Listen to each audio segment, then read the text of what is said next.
નમસ્તે મિત્રો, સ્વાગત છે તમારું આપણી આ ખાસ આધ્યાત્મિક સફરમાં. શું તમે જાણો છો કે હોળીના પવિત્ર તહેવારના બરાબર 8 દિવસ પહેલા બ્રહ્માંડમાં કંઈક એવું ઘટિત થાય છે જેની અસર સીધી આપણા ભાગ્ય પર પડે છે? આકાશમાં ગ્રહોની ચાલ એવી વક્રી અને ઉગ્ર બની જાય છે કે જે આપણા જીવનમાં અચાનક મુશ્કેલીઓનો પહાડ લાવી શકે છે. એક એવો સમય જ્યારે પ્રકૃતિ પોતે અશાંત હોય છે અને નકારાત્મક શક્તિઓ પૃથ્વી પર પોતાનો પ્રભાવ વધારવા માટે આતુર હોય છે. શાસ્ત્રોમાં આ સમયગાળાને હોળાષ્ટક તરીકે ઓળખવામાં આવે છે. જો તમે આ 8 દિવસોમાં અજાણતા પણ કોઈ ભૂલ કરી તો કદાચ તમારે આખું વર્ષ માનસિક, શારીરિક કે આર્થિક પછતાવો કરવો પડી શકે છે. આજે આપણે વાત કરવાના છીએ હોળાષ્ટક 2026ના રહસ્યો વિશે. આ વિડિયો અત્યંત ગૂઢ અને માહિતીસભર છે, એટલે તેને સ્કીપ કરવાની ભૂલ ન કરતા. વિડિયોના અંતે હું તમને એક એવો સિદ્ધ મંત્ર અને ચમત્કારી ઉપાય જણાવીશ જે તમારા ઘરની આસપાસ એક સુરક્ષા કવચ બનાવી દેશે.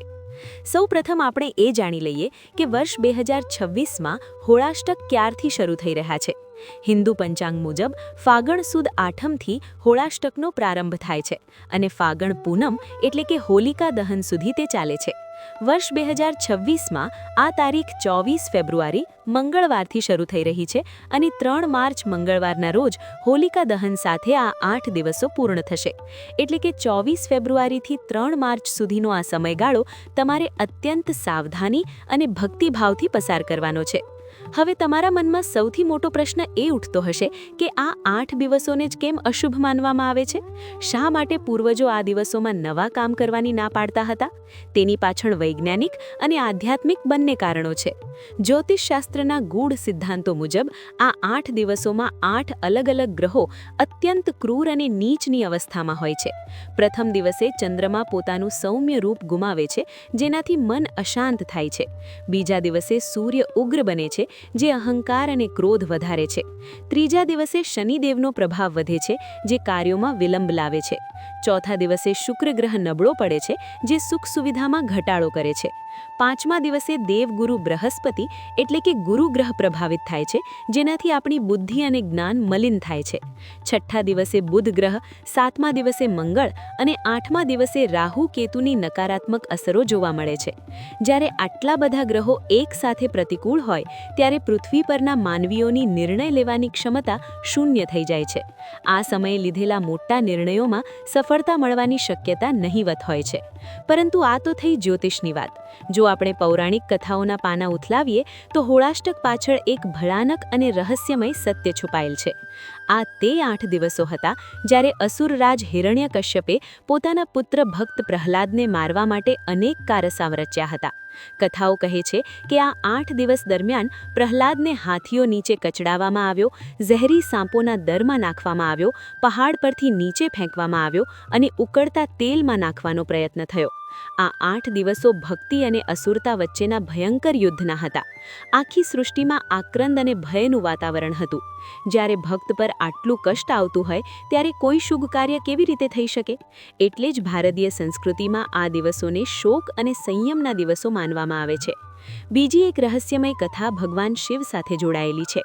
એવું મનાય છે કે હોળીના 8 દિવસ પહેલા કામદેવે ભગવાન શિવની તપસ્યા ભંગ કરવાનો પ્રયત્ન કર્યો હતો, જેનાથી ક્રોધિત થઈને મહાદેવે પોતાનું ત્રીજું નેત્ર ખોલી અને કામદેવને ભસ્મ કરી દીધા. કામદેવ એટલે કે પ્રેમ અને કામના દેવ. જ્યારે પ્રેમનો દેવ જ ભસ્મ થઈ જાય તો સંસારમાં શુષ્કતા અને તળાવ વધી જાય છે. કામદેવની પત્ની રતિએ આ 8 દિવસો સુધી વિલાપ કર્યો હતો, જેના કારણે વાતાવરણમાં શોક વ્યાપેલો હોય છે.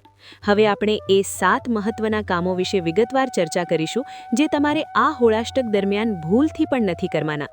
ધ્યાનથી સાંભળજો, કારણ કે આમાંની એક ભૂલ તમારા જીવનની ગતિ બદલી શકે છે. પહેલું કામ, લગ્ન, સગાઈ કે પ્રેમ સંબંધોની શરૂઆત. લગ્ન એ બે આત્માઓનું મિલન છે અને તેના માટે શુક્ર અને ગુરુ ગ્રહનું બળવાન હોવું જરૂરી છે. હોળાષ્ટકમાં આ બંને ગ્રહો નબળા હોવાથી આ સમયમાં થયેલા લગ્ન લાંબો સમય ટકતા નથી વા જીવનભર કલેશ રહે છે. બીજું કામ, નવું ઘર ખરીદવું કે ગૃહપ્રવેશ.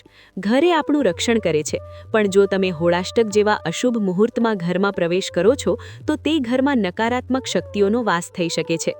વાસ્તુશાસ્ત્ર મુજબ આ દિવસોમાં વાસ્તુ પુરુષ પણ પીડામાં હોય છે. ત્રીજું કામ, નવો વ્યવસાય કે મોટું રોકાણ. જો તમે શેર બજારમાં મોટું રોકાણ કરવા માંગતા હો કે નવી દુકાન કે ઓફિસ ખોલવા માંગતા હો તો 3 માર્ચ સુધી રોકાઈ જજો. આ સમયમાં કરેલો આર્થિક વ્યવહાર તમને દેવામાં ડૂબાડી શકે છે. ચોથું કામ, નવી વાહન કે કિંમતી આભૂષણોની ખરીદી. ગાડી કે સોનું એ સમૃદ્ધિનું પ્રતીક છે. અશુભ સમયમાં ખરીદેલી ગાડી અકસ્માતનું કારણ બની શકે છે અને સોનું ઘરમાં કલેશ લાવી શકે છે. પાંચમું કામ, મુંડન, જનોઈ કે નામકરણ સંસ્કાર. બાળકોના કોમળ મન પર ગ્રહોની અસર સૌથી વધુ થાય છે. આ 8 દિવસોમાં આ સંસ્કારો કરવાથી બાળકના સ્વાસ્થ્યમાં વારંવાર તકલીફ આવી શકે છે. છઠ્ઠું કામ, નિર્જન રસ્તાઓ કે સ્મશાન નજીક જવાનું ટાળવું. હોળાષ્ટક દરમિયાન તાંત્રિકો અને નકારાત્મક શક્તિઓ વધુ સક્રિય હોય છે. રાત્રિના સમયે 4 રસ્તા પર પડેલી વસ્તુઓને અડકવું નહીં, કારણ કે તે તમારી ઊર્જાને નુકસાન પહોંચાડી શકે છે. સાતમું અને સૌથી મહત્વનું કામ, ઘરમાં ઝઘડો કે અપશબ્દો. યાદ રાખજો, આ દિવસોમાં ગ્રહો આપણા મન પર કબજો કરવાનો પ્રયત્ન કરે છે. જો તમે ક્રોધ કરશો તો તમારી આસપાસની પોઝિટિવ એનર્જી ખતમ થઈ જશે અને નકારાત્મકતા ઘર કરી જશે. મિત્રો, આ બધું જાણીને ડરવાની જરૂર નથી. આ સમય ભલે અશુભ કાર્યો માટે વર્જિત હોય પણ આધ્યાત્મિક સાધના માટે સર્વોત્તમ છે. આ 8 દિવસોમાં જો તમે ભગવાન નરસિંહની પૂજા કરો છો અથવા ઓમ નમો નારાયણાયનો જાપ કરો છો તો તમારી આસપાસ કોઈ પણ ખરાબ શક્તિ ભટકી શકશે નહીં. સવારે અને સાંજે ઘરમાં કપૂર અને ગુગળનો ધૂપ ચોક્કસ કરજો. તેનાથી વાતાવરણ શુદ્ધ થશે. તમને શું લાગે છે? શું ખરેખર ગ્રહોની ચાલ આપણા જીવન પર આટલી મોટી અસર કરી શકે છે? તમારી શ્રદ્ધા કે તમારા અનુભવો નીચે કોમેન્ટમાં ચોક્કસ જણાવજો. તમારી એક કોમેન્ટ કદાચ કોઈ બીજા વ્યક્તિને સાચો રસ્તો બતાવી શકે છે. જો તમને આ વિગતો ગમી હોય તો વિડીયોને લાઇક કરજો અને તમારા દરેક ગ્રુપમાં આ વિડીયો શેર કરજો, જેથી હોળી પહેલાં કોઈ અજાણતા આ ભૂલો ન કરી બેસે. આવી જ વધુ ગૂઢ વાતો અને આધ્યાત્મિક રહસ્યો માટે આપણી ચેનલને હમણાં જ સબસ્ક્રાઇબ કરો. શું તમે જાણવા માંગો છો કે હોળી પછી કઈ 5 રાશિઓનું નસીબ ચમકવાનું છે? જો હા, તો કોમેન્ટમાં રાશિફળ લખજો. હું તેના પર જલ્દી જ એક નવો વિડીયો બનાવીશ.